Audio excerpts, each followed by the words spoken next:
I'd like to call this meeting to order for Monday, May 17th, 2021. Roll call, Madam Clerk.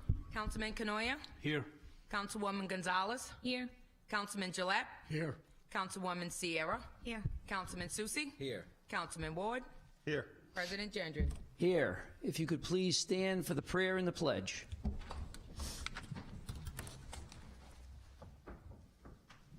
God our Father, we ask that you send your blessing upon this city and upon this council. Guide us in our efforts, increase our motivation, and strengthen our resolve to build a better community and ensure a brighter future for the city of Woonsocket. This we ask in your name. Amen. Amen. Pledge allegiance to the flag of the United States of America and to the republic for which it stands, one nation, under God, indivisible, with liberty and justice for all.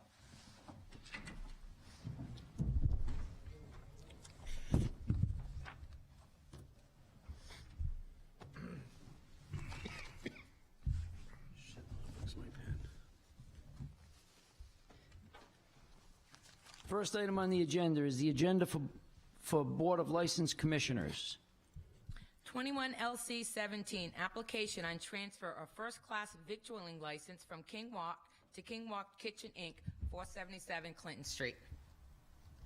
Motion to approve. Motion made by Councilman Ward, Second, Susie. seconded by Councilman Susie. Comments? For the public interest, we had a public hearing just prior to this meeting. There was nobody that spoke against the request for this application. Is there any comments from the council? Hearing none, roll call, Madam Clerk. Councilman Canoia? Yes. Councilwoman Gonzalez? Yes. Councilman Gillette? Yes. Councilwoman Sierra? Yes. Councilman Susie? Yes. Councilman Ward? Yes. President Gendron. Yes, and 21 LC 17 is approved 7-0.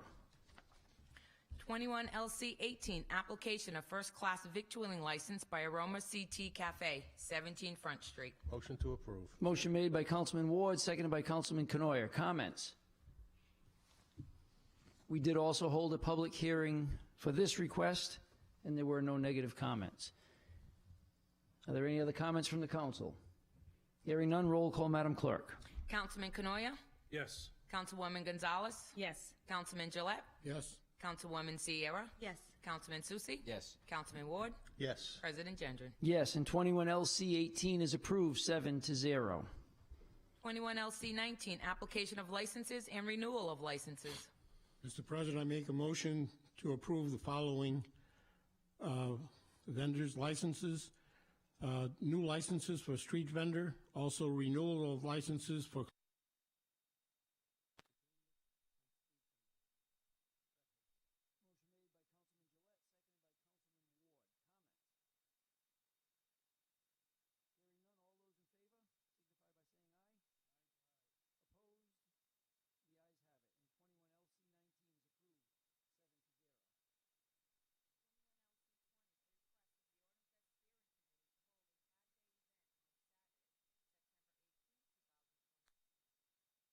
September 25th, 2021. Motion to approve. Motion made by Councilman Ward, Second. seconded by Councilman Susie. Comments? I will be voting against this. It is not indicative of my thoughts on the Autumn Fest or their ability to collect, but I do not support tag days in the city, so I will be voting against it for that reason. Any other comments? Hearing none, all those in favor signify by saying aye. Aye. Opposed? Nay. And I believe that passed 5-2 with Councilman Gillette and the chair voting no. Consent agenda. Motion to accept. Motion made by Councilman Canoia, Second. seconded by Councilwoman Sierra. Are there any items to be taken up individually? Hearing none, all those in favor signify by saying aye. Aye. Opposed? The ayes have it, and the consent agenda is received 7-0 as presented. Approval of the minutes from the meeting held May 3rd, 2021, and the special meeting held May 10th, 2021. Motion to approve. Motion made by Councilman Ward, Second, Jim. seconded by Councilman Canoia. Are there any changes or corrections? Hearing none, all those in favor signify by saying aye. Aye. Opposed? The ayes have it. And the minutes for the meeting held May 3rd and May 10th are approved 7-0. Council President, Councilman Canoyer.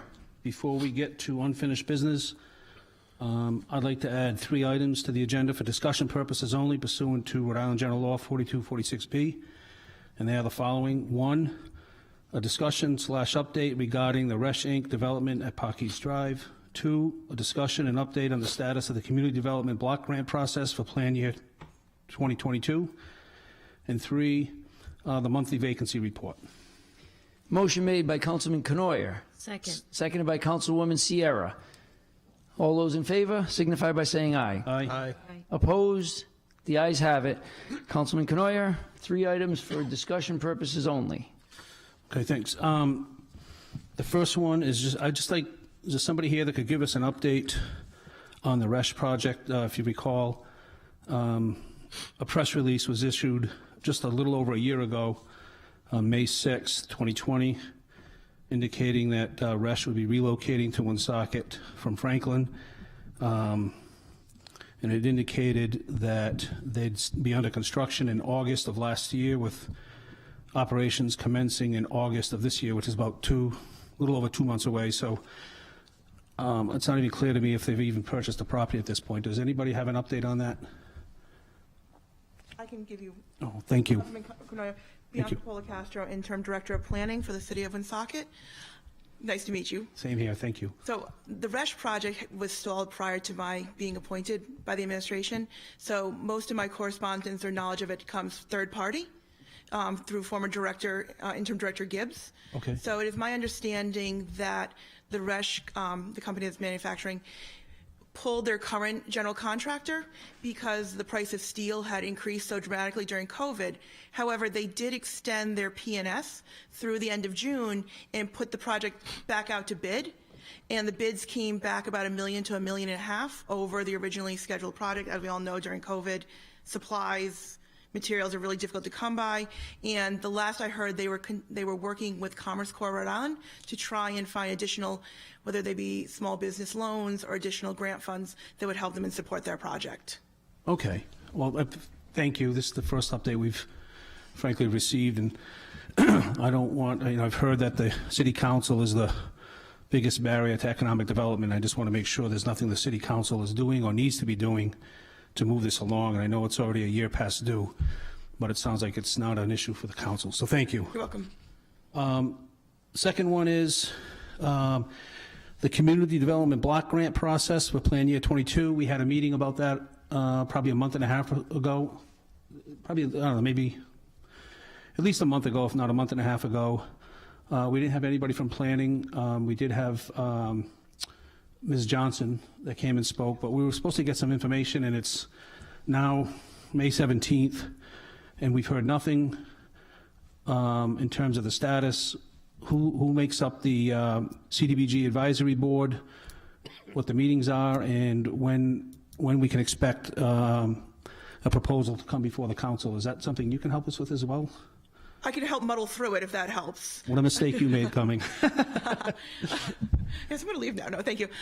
So, I'm sure the council is aware, we are been short-staffed in the middle of March. Our CDB administrator resigned his position, and so we have been trying to streamline and clean up that division.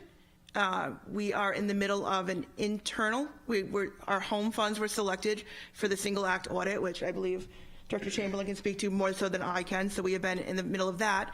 And then because of the change in staffing, we have been selected by HUD for a monitoring visit as it relates to CDBG. So we have been in the process of reviewing some of the policies and procedures that are currently in place that, in my professional opinion, do not necessarily align the best with HUD as it relates to when we accept applications, when we put out contracts, how contracts were amended, how procurement was documented. And so we are working with some consultants to kind of clean it up and make it I keep using the word streamline, but I'm really big on policy and procedure as it relates to federal and state grants. I served as a grant officer previously for many organizations, and so I just want it to be very clean. As it relates to the Community Development Advisory Group, that is something that we chose to do, whoever chose to do it as CDBG administrator, as part of the Citizens Participation Plan. It's very selective and kind of excludes most of the general public from having a say. So the advisory group is something that we selected to do. HUD does not requirement. What HUD requires is a citizen participation plan that we are currently in the process of updating and submitting to HUD for approval so that we can have an open public hearing process and just have public notice and public commentary for everyone. All right, well, so thank you for all of that, and I do recognize that you're new on the scene, so I appreciate it. But a couple comments. I do appreciate that the former CDBG lead on this resigned several weeks ago, a month ago or so. But we've also had Mr. Hull that's been around for a period of time. So when we say we're short-staffed, it's my understanding we have Mr. Hull that's been here, and he was actually here, I thought, when the former assistant director was here, no? So he's here as a consulting basis. Consultants can never replace full-time or even part-time staff. I understand. And his role was very limited to what Director Gibbs, former interim Director Gibbs and the CDBG administrator allowed him to do. Up until recently, he didn't even have full access to the IGIS system, which is the data system that kind of administers HUD. So he's been working probably more so than he normally would for another client to help us kind of clean up and fix now that myself and he have more control over the system. Okay. All right, well, I'll just leave it at this. I am getting concerned that, we're getting ready to do the fiscal year 22 operating budget and capital budget in the next several weeks, and I feel like we're very much behind on the CDBG side because that does play a key role in our overall budget. And I also get a little bit confused when I see the redevelopment agency having presentations made to them about the CDBG grants and process, and when we try to have a meeting to get some information, we get nobody from planning and we get somebody that, well, I'll leave it at that. So it's an area that I think that we need to get a little more coordination, communication with the city council on. So just to clarify, Councilman Canoyer, the session for the redevelopment agency was at their request during an introductory meeting with myself and Ms. Wren, and it was not about CDBG process as it relates to the city of Woonsocket.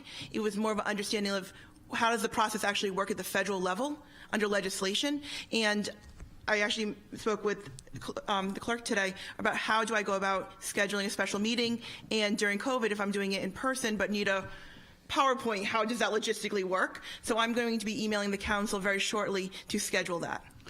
Okay, and again, and I know you're new, but not to beat a dead horse, but I do appreciate that the redevelopment agency made a request, but I will tell you that the city council made similar requests, and we have not had. If you make that request to me, I will do my best honor. That's why I said Chairman Brown. I understand. Excuse me, Councilman Canoyer? Yes. Before you skip to your last Sure. subject, may I ask a question? Absolutely. Because I'm just not clear. I didn't hear a clear answer, and perhaps I missed it.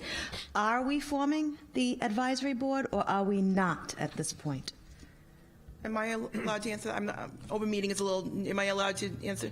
Well, Yeah, it's, Okay. yeah, that's, And so we are not at this point filing. We are not. We are changing our citizens participation plan, okay. and it will be open to the public rather than just having feedback from a small group. Okay, thank That you. just requires you to have a citizen participation plan, not an advisory group. Sorry. No, I understood that part, Okay. but I didn't get a clear answer as Okay, to whether I or not apologize. there was going to be an advisory board. Okay, thank you so much. Thank you, Councilman Canoyer. Thank you. And then the last item, and Director Chamberlain, we passed an ordinance back in March 15th, so it's 2 months ago, to get a monthly vacancy report, and we haven't received one yet. We had something on at the last meeting or the meeting before that was not the vacancy report that's required from the ordinance. So I'd respectfully request that we have an update in the next week or two on what was passed and what's required pursuant to that ordinance that we passed, again, 2 months ago. So I'd appreciate that, particularly since we're heading into budget season. It'll be helpful for all of us to get a clear understanding of where, I'm hearing from the interim director that we have staffing shortages, and I appreciate that, but I'm not a mind reader, and I know my colleagues are not mind readers, so we need the report that we asked for so we have a very clear understanding where the gaps are, and then we can try to understand what's causing those gaps, et cetera. So, long way of saying I'd appreciate it if we could get the vacancy report that is required pursuant to the ordinance that was passed. So thank you. That's all I have. That's it? Thank you. All right, moving on to the agenda before us, unfinished business of previous meetings. 21016, amending the comprehensive plan of the City of Woonsocket, Rhode Island, amendment number 2021-CP01, change in future land use map, parcels 10-22, Armory, and 10-13 and 18, St. James Baptist Church. Motion to approve, Jim. Motion made by Councilman Canoyer, seconded by Councilman Ward. Comments? Council President, Councilman Canoyer. just for the public, this is amending the comprehensive plan to accommodate changes of land use for essentially up where the Baptist churches and the old armory.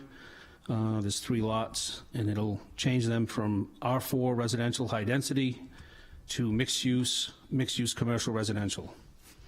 So it gives it a little, gives that property, or those 3 properties, some additional flexibility for development. And as we all know, we had a public hearing earlier tonight in connection, more specifically, we talked about the armory that has been vacant for a number of years. And we have someone that's purchased it and has some nice ideas, but it does require some modest amendments to our comprehensive plan and to our zoning ordinance to accommodate some of the activities they plan on doing, and that's what this does. So I will be supporting this one tonight. Thank you, Councilman Canoyer. Any other comments? Hearing none, roll call, Madam Clerk. Councilman Canoyer, Yes. Councilwoman Gonzalez. Yes. Councilman Gillette, Yes. Councilwoman Sierra, Yes. Councilman Susie, Yes. Councilman Ward, Yes. President Gendron. Yes, and 21016 is approved, 7-0, first passage. 21017, amending the Code of Ordinances, City of Woonsocket, Rhode Island, Appendix C, entitled Zoning Map. Motion to approve, Jim. Motion made by Councilman Canoyer, Second. seconded by Councilman Ward. Comments? Council President. Councilman Canoyer. So this is just for the public's understanding. Again, we had a public hearing on this earlier tonight, and this is the change in zoning. This is the companion to what we just passed. So we pass a change to the comprehensive plan, and then B, we make a change to the zoning ordinance, which changes the land use designation for the aforementioned properties from R4 high density residential to mixed use commercial. So again, I'll be supporting this one as well. Any other comments? Hearing none, roll call, Madam Clerk. Councilman Canoyer, Yes. Councilwoman Gonzalez, Yes. Councilman Gillette, Yes. Councilwoman Sierra, Yes. Councilman Susie, Yes. Councilman Ward, Yes. President Gendron. Yes, and 21017 is approved, 7-0, first passage. 21019, amending the Code of Ordinances, City of Woonsocket, Rhode Island, Appendix C, zoning to amend Section 2.1-6.6, Downtown Overlay District. Motion to approve, Jim. Motion made by Councilman Canoyer, Second. seconded by Councilman Ward. Comments? Council President. Councilman Canoyer. This ordinance is to expand the downtown overlay district. Again, it's effectively targeting, the driver behind this is the Armory, which is up on the corner of South Main and Providence Street. This one I will not be supporting. Again, we just changed the zoning and changed the comprehensive plan to accommodate the other stuff, but as far as the overlay district, I will not be supporting this evening for a couple reasons. Number one, notwithstanding some of the comments we heard at the public hearing, we already have an overlay district, and there's probably 250, somewhere in that neighborhood, so don't hold me to absolute precision, but it's approximately 250 lots that we put into the downtown overlay district a number of years ago. And I don't know, honestly, how much this overlay district has spurred development. I know we've had, 122 North Main, and we have 41 Railroad Street. They had to go to zoning, regardless of the fact that they were in the overlay district. Most of everything else on Main Street, I'm not sure how this overlay district really helps them, but again, we have 200 and some odd lots, properties that are already in that district. And what concerns me, and what I'm not supportive of at this point, is in order to accommodate the armory, we're adding in a host of other properties. You can see on the attachment a number of properties on South Main Street. So I just don't support it, and more importantly, I don't know why we don't use the historic structures floating overlay district, which can be more targeted, versus putting all of these properties into the district. So I will not be supporting this evening. Thank you. Thank you. Any other comments? Well, I will just say I'm not going to be supporting this either.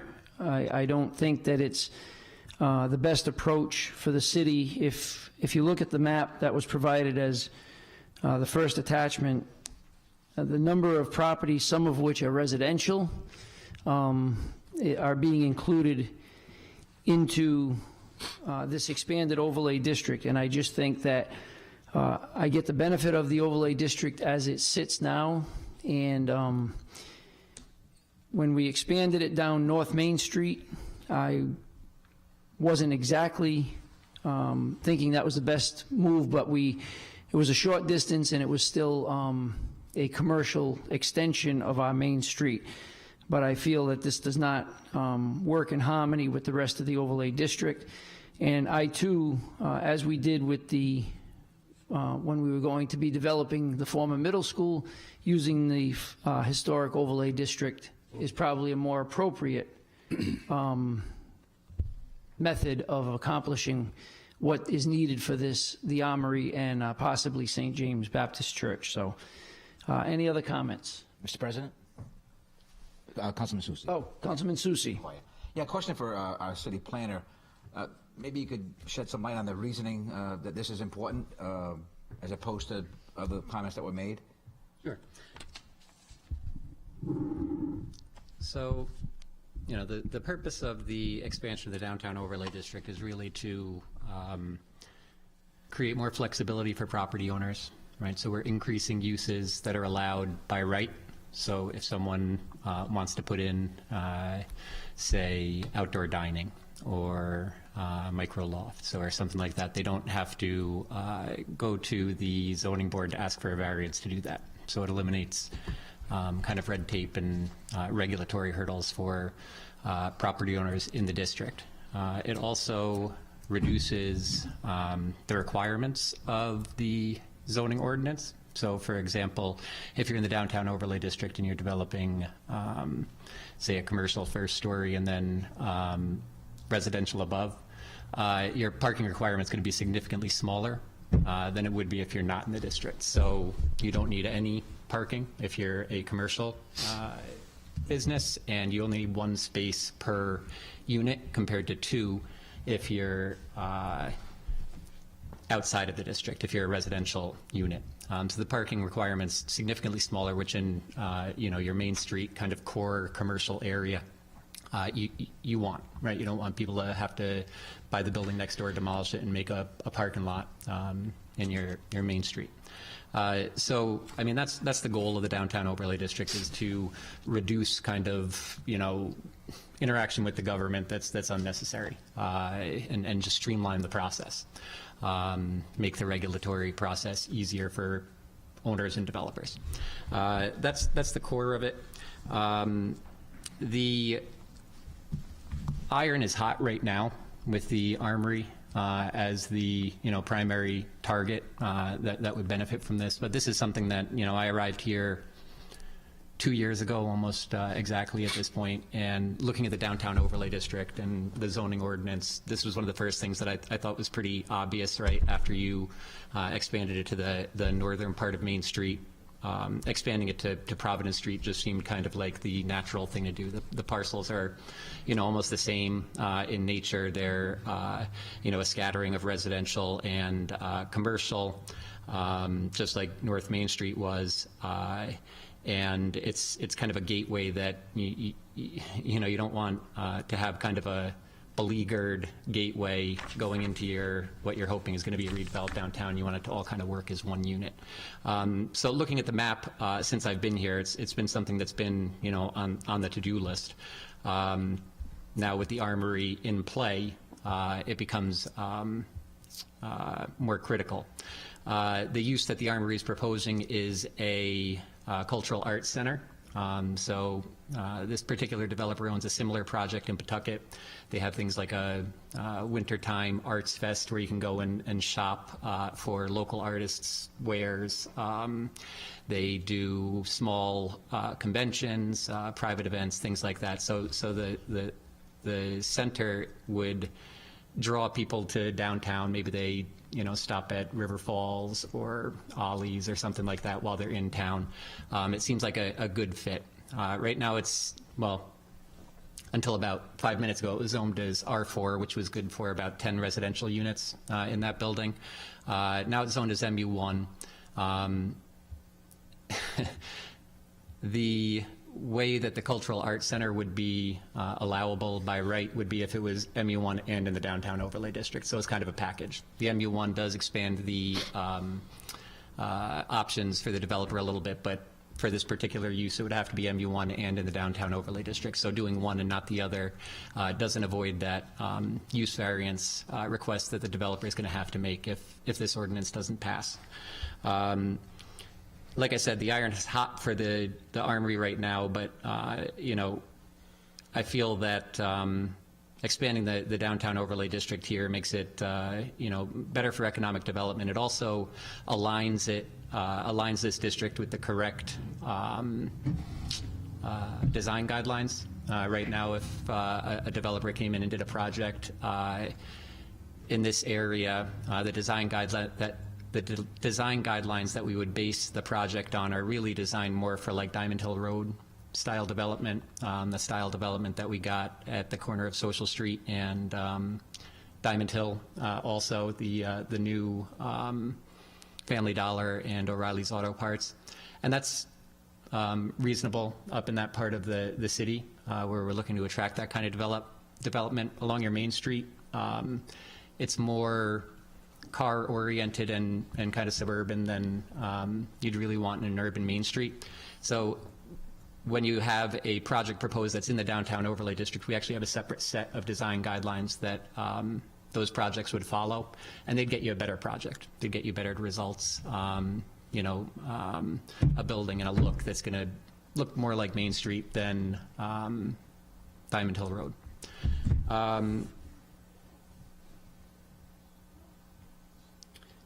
In terms of the historic tax, the historic structure overlay district, I'm not certain that we would be able to use that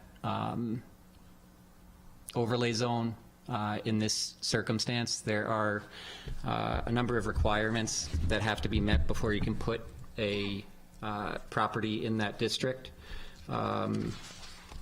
And if you don't mind, I'll open up my zoning ordinance here and look for them. But the one that's going to catch us up, I know without finding the right page here, is going to be that the property has to be a publicly owned property. Obviously, the Armory at some point was. That's not really the way I read the ordinance, though, right? The way it sounds to me is that it's something that that the city has to own now, or the state has to own now, and they're looking to unload. In this case, it's it was a private developer, and the developer before that was the church. So, like I said, I can find it here, and that way you can just know exactly what the standards are. But If I may, I've got it right in front of me here. Yep. It's 2.1.6-7. Speaks to the use of land or established through to regular, I think it should say regulate, the development and use of land, buildings, improvements, and facilities associated with historic buildings, structures, and sites to allow additional permitted uses that encourage the presentation and redevelopment of historic structures in the city of Woonsocket, and further relaxes uses and dimensional restrictions which are deemed as impediments to successful and reasonable redevelopment and preservation, and to further permit the flexible development of surplus properties owned or formerly owned by the municipal, state, or federal governments or their instrumentalities in order to, and then lists out 6 reasons, and one of which is facilitate the economical and efficient provision of necessary community services, recreation, and open space. And I see to your point of being owned, but it also says formerly owned, such as an armory. Yeah. And I'm not quite sure. I think I would look for an opinion from the solicitor before we make a judgment that it requires government ownership. But that's the section I think you were alluding to. Yeah, it's 12 point, or in mine it says 12.7.1, imposition of the historic structure overlay district. Historic floating overlay district shall be imposed or amended by resolution of the City Council for structures and/or land meeting the following criteria: was built prior to 1950, was built specifically as a building to be used by the municipal, state, or federal government or instrumentalities thereof, and which has been declared surplus property by such governmental entity and offered for sale and development by a private developer. So that's that third bullet point, right? The state or the city, or the federal government in this case, isn't declaring the armory surplus and putting it up for sale. Whereas with the middle school, right, that was a property that we own and declared surplus, and then went out to RFP for a developer, put it up to sale. Same thing with the smaller schools that were redeveloped into condos. I agree with you that the armory would be a good target for the historic structure floating overlay district. The point is to work with buildings that are going to be otherwise challenging to redevelop. But I think, and again, we could ask the solicitor to look into it, but as written, I'm not certain that the armory at this stage with this ordinance would meet that requirement. And it's possible you could revise this ordinance instead of revising the downtown overlay to accommodate them as well. Either could be a good solution for the armory, but that gets away from the point that really, the expansion of the downtown overlay district helps economic development for all of those parcels, from Providence Street to the South Main Street Bridge, in a way that the North Main Street parcels are benefiting from right now, and the South Main Street parcels got left out of. So it's favoring one gateway over another, and I don't know why we would want to do that. Kevin? Yeah, I appreciate those comments, and that was my next question was going to be, why would we not want to do this? If it does what you just said, and it will help economic development, whether while we're here or when we're not here. I mean, it just seems like the next logical step to expanding something that is showing some promise, and hopefully we'll have a lot more promise to come. And are there any negative sides to doing this, or rather than leave it as is? I think it just expands the options for the property owners and developers. I don't see a negative. I do understand that it's like at some point, there's a feeling that, well, if the whole city is an overlay zone, then what's the point of the overlay zone?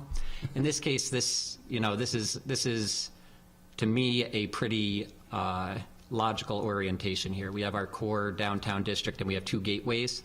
Looking at this closer, I would make fine-tune adjustments beyond this. I didn't include them in this particular rendition because I didn't want to muddy the waters with different, well, let's think about this parcel here, and why is this parcel in here? Does this make sense? This is a residential area. So, I mean, you could fine-tune within this, but to me, this is the logical, full extent of the downtown overlay district. And if the South Main, not to encourage you to do this, but if the South Main Street district is not an appropriate expansion, I just don't understand why the North Main Street district was. Appreciate it. Thank you. I'm good. So at the recommendation of the planner, we should revoke the North Main Street overlay. You heard him say it. Council Thank President? you. Are there any other comments?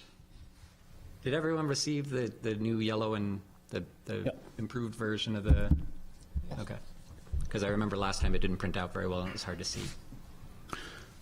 Solicitor, can you look into the application for the historic floating overlay district as it would regard to the armory on South Main? Mr. President. Thank you. Council President, Councilman Canoia. for the second time, unless there's somebody else going for the Anyone else first. for the first time? Go ahead, Councilman you. Canoia. So a couple things. Number one is Councilman Ward indicated in the, and I appreciate what Mr. Prof read, but Section 2.16-7, Historic Structures Floating Overlay District, very clearly and explicitly says to further permit flexible development of surplus properties owned or formerly owned by municipal or federal government or their instrumentality. So I read that as, that's right down the middle for the former armory, which was formerly owned by the state, and I think this, maybe the city at one point, but maybe not. But again, I would wait to hear from the solicitor on that to get a definitive answer. The reasons not to do this, look, as Mr. Prof alluded, at some point, you know, we keep expanding and we can say, so we'll expand this over to Providence Street, and then we'll say, well, now the gateway is the beginning of South Main Street coming out of North Smithfield into Woonsocket, so we should expand it all the way up there. I mean, where does it begin? Where does it end? And I would suggest that Main Street and North Main Street, the nature of the buildings, the nature of the uses is vastly different than the lower, or however you want to define it, South Main Street, between the Armory and Transit Street. Those are not buildings, those residential properties and some of the other retail outlets. I don't equate those to the large properties here on Main Street and North Main Street and the Armory. Those are of that nature where we wanted to accommodate this stuff. You know, we got to be careful, in my opinion, with these micro lofts and so forth. I get it in some of these overly large buildings where there's a significant investment and sometimes there's asbestos and all that. But I get very concerned that we open ourselves up to some of these residential properties and they start jamming that stuff into some of those type of units that we probably never intended, but all of a sudden we're going to open ourselves up to that. And again, I would question, there's about 250 some odd lots that have been put into the overlay district. I'd like to know how many of those lots have been developed since we've established this as a result of this overlay district boundary. I know everybody always likes to say economic development, economic development, economic development. I just don't know how much this has really led to true economic development here in the city. So again, I think there's a big difference between the buildings and the type of uses and the structures and so forth on Main Street versus what we're talking about up here. We're adding another 25 to 28 properties just to accommodate the Armory, and I believe there's a better way. There's more than one way to skin a cat, and I think we should hold off on this. At a minimum, table it. I'm ready to vote against it, but at a minimum, if we want to table it, and give the solicitor an opportunity to see if his reading of the ordinance allows us to deal with the Armory via the historical, the floating overlay district, which would avoid us from adding some of these other properties, which I don't think really warrant the potential significant relief that we're talking about. So that's where I am. Thank you. Any other comments? Council President. Councilman Ward. Yeah, I understand the planner's mention of this requirement of being a property owned or formerly owned by a municipal, state, or federal government. However, and I know it says on 12.7-1 imposition of the overlay district, built prior to 1950, was specifically built to be used by the municipal, state, federal government. Now, the problem I have with that, and this will speak to the solicitor, and I may ask you for an opinion on this following this meeting is twice in this ordinance, it says that imposition of the floating overlay district, the historic structures floating overlay district shall be imposed or amended by resolution of the city council.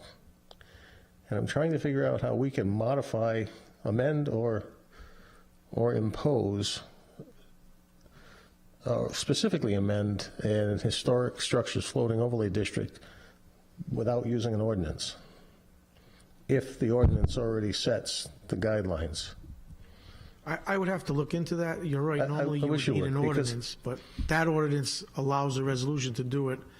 I'm not quite sure that that's sufficient, just because they mentioned it. I'm not sure that it is either, and frankly, though it does say that there's an imposition of, and it speaks to it as if it is the council that imposes it on a building if it has been declared such surplus property, so it becomes the choice of the council whether to do that or not, but not necessarily that it is limited to property declared surplus by the government entity, or that it be owned by the government, because in the first instance in 12.7, and in the previous section I mentioned, it does speak to the purpose of the overlay district, and then says, and further relaxes in uses and dimensional restrictions that are deemed as impediments to successful and reasonable development and preservation, and to further permit the flexible development of surplus properties owned and formerly owned by municipal, state, and federal governments. Well, you don't have to further go to municipal governments, municipal, federal, and state governments, unless you are doing something else too.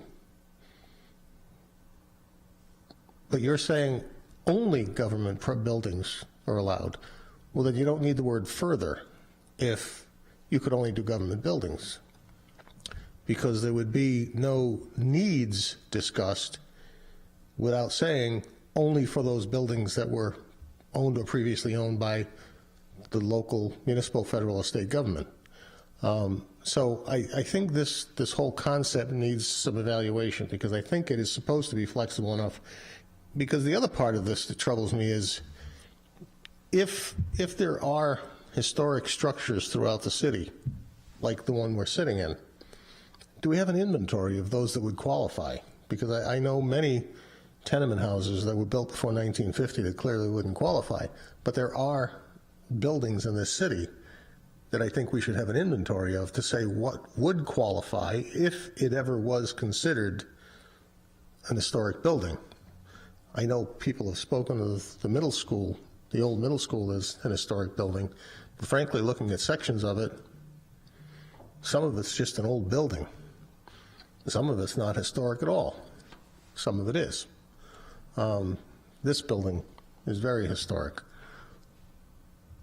The Armory is an historic building. St. James Church is an historic building. So I'm hesitant to just throw the blanket overlay district on if we can be more specific about picking out those properties that that people want to use for a specified purpose that may not fit the residential zone. I have no problem changing it to a mixed-use zone, which will pull down barriers, but then pull the barriers down further by fitting it within the historic structures overlay district, if the definitions allow for it. And I speak to it and would hope that we can ask the solicitor to look at this and consider whether it's limiting, if this language was put in here specifically to limit to government buildings, or if it was to allow for any historic structure that qualifies, not necessarily for the imposition by the city council, but just qualifies as an historic structure, whatever definitions may be applied, is something that could be applied in this case to the Armory and St. James Church. So I would be satisfied with either of a denial of the existing. Oh, actually, I would think I would go with a denial of the ordinance, with the hope that we can get a clarification on this quickly and consider the possibility of using the historic structures floating overlay district. Thank you. Thank you. Any other comments? Mr. President? Council President? Oh, I'm sorry. This is the first time, so. Councilwoman Gonzalez. I just was wondering if it was zoned as a historical property, would that limit the plans that the plans of development of the actual buyer, that the ones that they have in place? Would there be any restrictions as a historical building that would keep them from developing what they're trying to do with that building? The including in the historic structure floating overlay district would not make it, would not reduce the flexibility compared to, it wouldn't make it harder to redevelop, and he would still be able to do what he'd want to do. If he wanted to pursue historic tax credits, then he may have to follow certain federal guidelines in terms of like what the building can look like on the outside and how it's restored and renovated. Putting it into the historic floating overlay district, as far as I know, doesn't add any additional requirements. The purpose would be to make it more flexible rather than less. But it's a good question, because historic districts typically in a city, like if you have a historic district, a historic overlay district, which is a little bit different than what we have, then it does limit what you're allowed to do with your building. You do have additional regulation. The purpose of this is actually kind of the opposite, to reduce the regulation, to make these buildings more viable for developers. Thank you. Mr. President? Councilman Susi.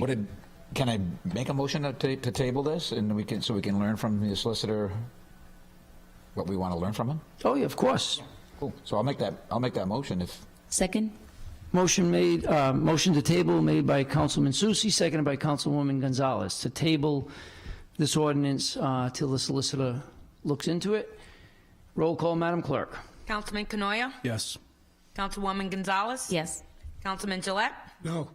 Councilwoman Sierra? Yes. Councilman Susi? Yes. Councilman Ward? Yes. President Gendron? Yes, and 21019 is tabled on a 6-1 vote. New business. 21R33, authorizing the cancellation of certain taxes. Motion to move? Motion made by Councilwoman Gonzalez, Second. seconded by Councilman Ward. Comments? Council President, Councilman Ward. this short list of abatements comes to a total amount of $121.21. Thank you, Councilman Ward. Any other comments? Hearing none. All those in favor? Aye. Opposed? The ayes have it. And 21R33 is approved 7-0. 21R34, granting permission to use city property. Motion to pass, Roger. Second? Motion made by Councilman Gillette, I believe, seconded by Councilwoman Gonzalez. Comments? Hearing none. All those in favor? Aye. Opposed? The ayes have it. And 21R34 is approved 7-0. 21R35, authorizing the mayor to purchase the property located at 0 Mill Street, Blackstone, Massachusetts, also known as Assessors Plat 4, Lot 134. Motion to approve a discussion. Motion made by Councilman Canoia, Second. seconded by Councilman Ward. Comments? Council President? Councilman Canoia. So this is to purchase 5.6 acres of property in Blackstone, Massachusetts, that abuts Harris Pond, which is one of our drinking water sources, notwithstanding it's a backup that I don't think we often use, but nonetheless. I will not be supporting this. My understanding is, from the whereas clauses, is that the Infrastructure Bank of Rhode Island would fund it for $90,000. But regardless, even if they pay for it, and I don't see any documentation here that indicates that they'll pay for it other than a whereas clause, so I'm not going to count on that. And I mean this with all due respect, but I've heard these things before with, for example, Mr. Luba. He's a state employee, then you check with the state, they say, we don't know what you're talking about. So there's no documentation supporting this assertion that the infrastructure bank will pay for it in this package, so that's number one. Number two, even if there was, if you look at the map they've sent us, this is a relatively small piece of property. Harris Pond is surrounded by development, houses on both sides. Owning this little 5-acre spit of land, which I don't think can be developed, or anything can be done with it, whether we own it or not, isn't going to change the quality of that water. And I don't want to own property, if we can help it. I know we do in North Smithfield, but I don't want to own property in another town that will then have to pay taxes to another town. I think it's assessed at $30,000 and the sale price is $90,000. They might increase the value, so then we'll be paying, taxes from now till eternity for a little piece of land that honestly I don't, from my perspective, doesn't add a lot, if anything, to the protection of that water supply, because I don't think the land can be developed, number one, as it is, and number two, Harris Pond is already surrounded by development, so I will not be supporting this this evening. Any other comments? Council President. Councilman Ward. I, too, will not be supporting this. I'll start off with my first main reason is that we have had several discussions about the city acquiring property and have had lengthy discussions about the details of the benefits and detrimental considerations, and this property never came up and was not discussed with the council in a special session at all, and so it just appeared on an agenda. And so when it did appear on the agenda, I went to the Blackstone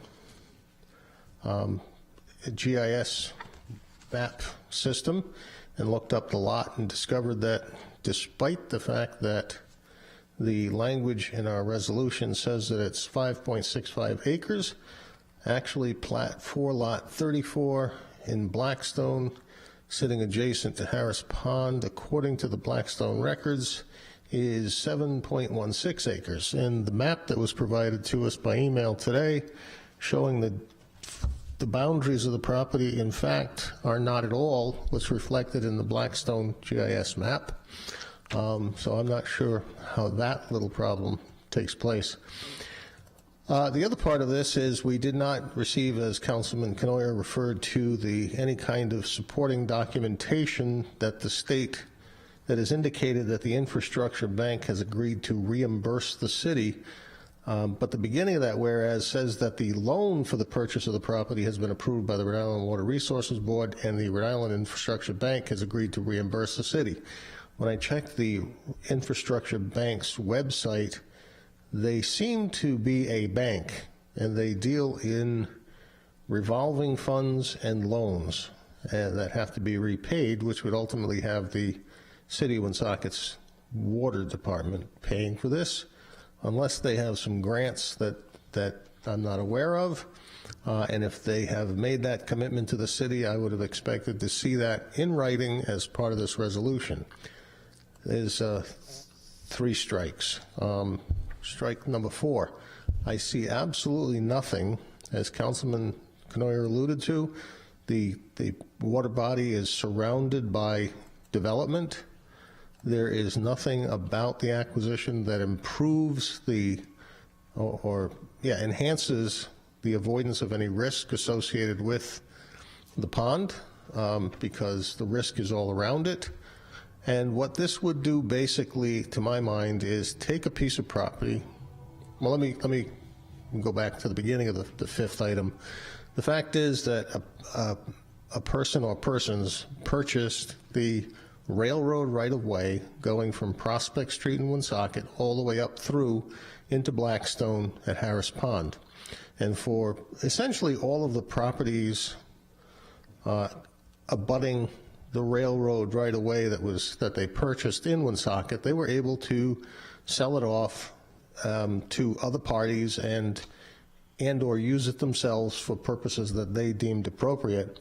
However, in Blackstone, they were not able to sell the property because it's abutting a pond and it's too small to use, and I guess nobody wants it because they've had this property for quite some time.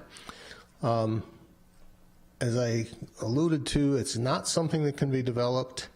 It is too narrow. It offers no risk to the pond itself or the water supply for the city. I see no environmental benefit to buying this. I dare say I suspect the owners of the property actually already tried to sell it to the residential property owners that abut the property and failed to convince them that they should pay money for property that has no particular use to them. So I can't think of any reason that this would benefit the city.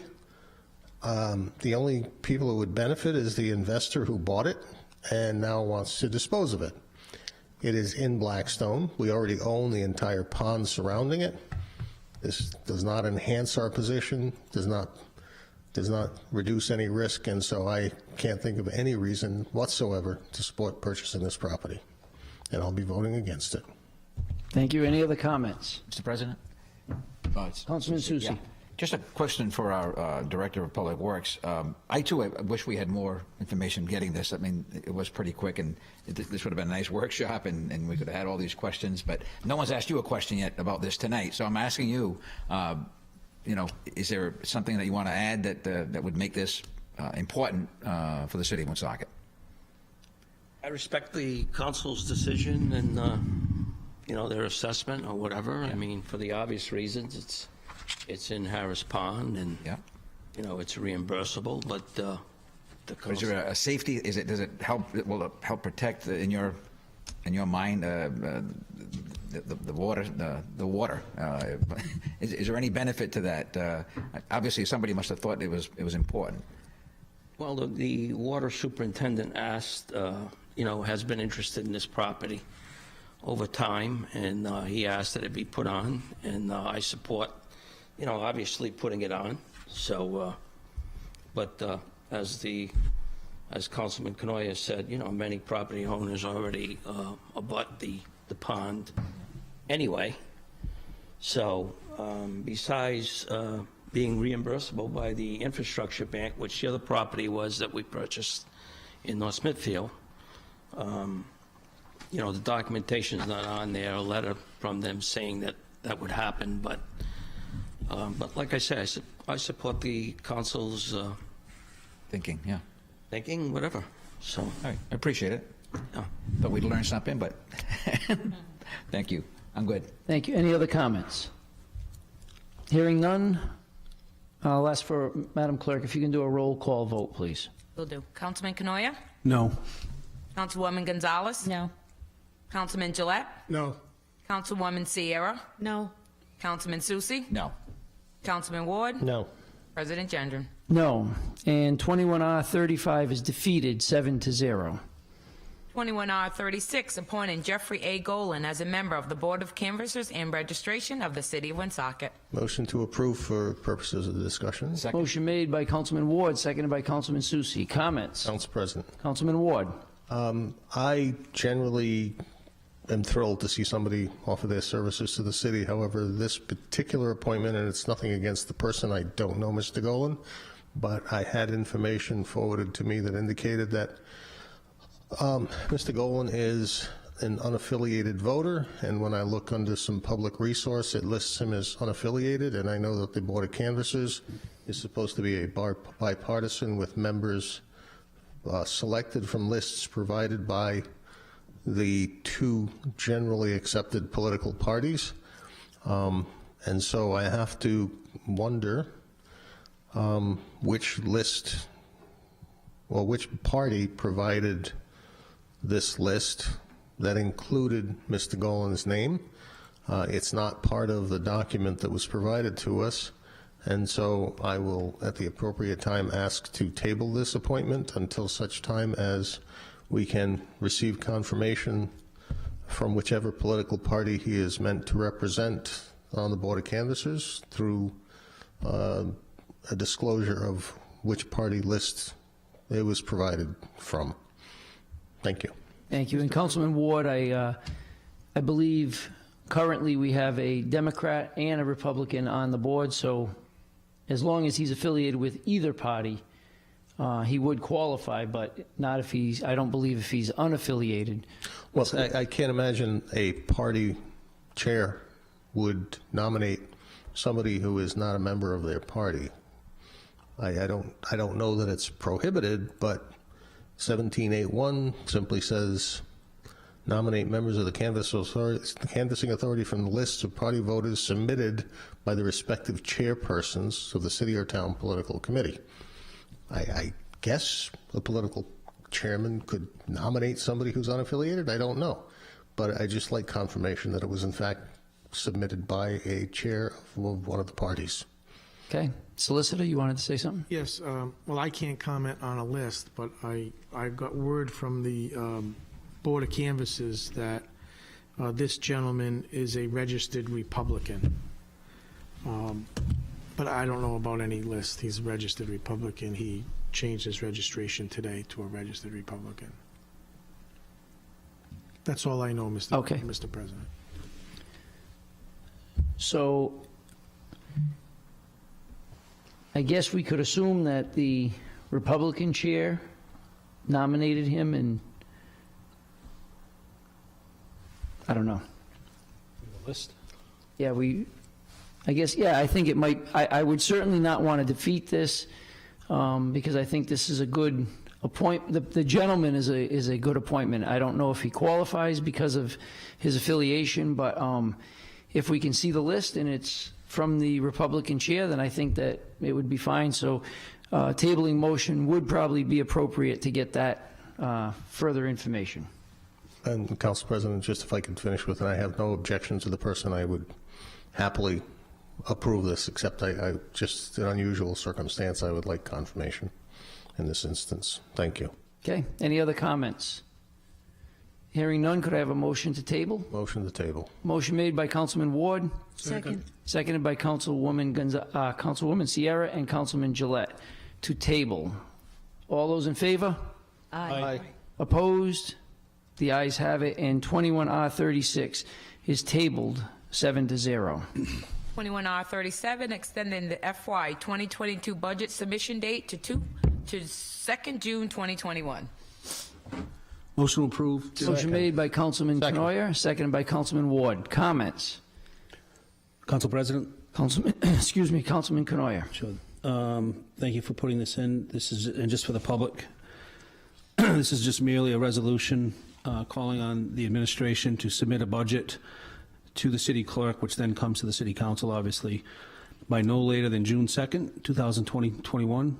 In a normal course, the budget is due, would have been due to the clerk 5 days ago on May 12th. However, the mayor had issued an executive order indicating that she wanted to extend the due date 30 days.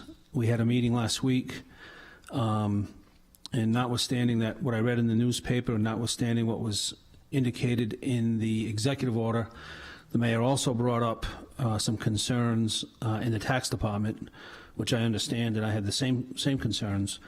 But frankly, we left it. She was going to check with the finance department and the tax department and get back to us, and we never heard anything. I understand the mayor, pursuant to Rhode Island general law, as long as there's a declaration of emergency, she can extend the budget. And looks like, doesn't look like, but the governor extended the declaration of emergency out to, I think, June 10th, and they keep kicking it out because it gives them power and authority and it makes them feel good. So we'll have emergency for the rest of our lives, apparently. But nonetheless, this is just simply a resolution instructing the administration to submit a budget by June 2nd so that we have time to get things done in the normal course. And again, this provides a fairly significant, basically 3 weeks additional beyond what the normal due date is. So I will be supporting it, and thank you for submitting it. Thank you. And just to be clear, this is not where the mayor had originally requested it, but it also, in the emergency order that she submitted, the extension because of the emergency order referenced the ARP money, the American Rescue Plan money, which really has no bearing on this. So based on the request for the extension that the mayor submitted, it didn't seem to fit any longer with that request, and I felt that this was prudent to go to the June 2nd deadline, since, as Councilman Canoyer said, it was due on May 12th, and the mayor did identify some issues in the assessing department that needed some additional time. So I put this forth in an effort to take some pressure off of the assessing department, but still get us the budget in a timely fashion, because the longer we push it off, obviously, the submission pushes back the implementation of the budget, and it just backs everything up, the bills. And we saw this happen with the motor vehicle taxes last year, and then people got their total bill, which I understand they should have anticipated, but they got it and then didn't have an entire year to pay that those bills off, and some people did experience some hardship because of that. So in an effort to try and, again, get some normalcy, even though it's apparent that some of the state government does not want to let go of this crisis, we need to start healing in Woonsocket, and part of it is to get us back to some normalcy and get the budget done in a timely fashion. So that's why we crafted this for June 2nd, and I obviously will be supporting it. Any other comments? Council President. Councilman Ward. Just for clarification, just because the date of June 2nd is used, I believe you put that in because that's a Wednesday prior to the first meeting in June, and by process, the budget would have to be on the agenda in order for us to receive it and table it for a public hearing at the meeting of the 7th. That public hearing would then be on the 21st, which is the second meeting, and it requires a 10-day advance advertisement for the budget, for the public hearing, which would require it to be in the paper no later than June the 10th. But in my conversation with the tax assessor, she indicated that Vision was at this point expecting to be issuing notices for new values starting on June 1st, which means they would have the values that they've determined to be appropriate available and in the system in order to calculate the assessed value of each class of properties in the computer, which would be used to estimate the tax rates necessary for disclosure in the ad and to match that up with the budget lines that would go into that ad. So I think this is a reasonable time frame because the budget submission itself is separate from that advertisement and disclosure. That would give 7 days, 6-7 days to simply do that calculation, get the disclosure approved by the State Department of Revenue, and have it ready for an advertisement to be submitted on the 7th or 8th for the publication on the 10th, which would allow for the public hearing on the 21st and the council to act. So I don't see this as an inappropriate request and expectation. So I'll be supporting it. Thank you. Thank you. Any other comments? Hearing none. All those in favor? Aye. Aye. Opposed? The ayes have it, and 21R37 is approved 7-0. There's no further business for this President. council. I ask for a motion to adjourn. Motion made by Councilman Canoyer, Second. seconded by Councilman Ward to adjourn this meeting. All those in favor? Aye. Opposed? The ayes have it, and we are adjourned at 8:11. Have a good night, everyone. Good night.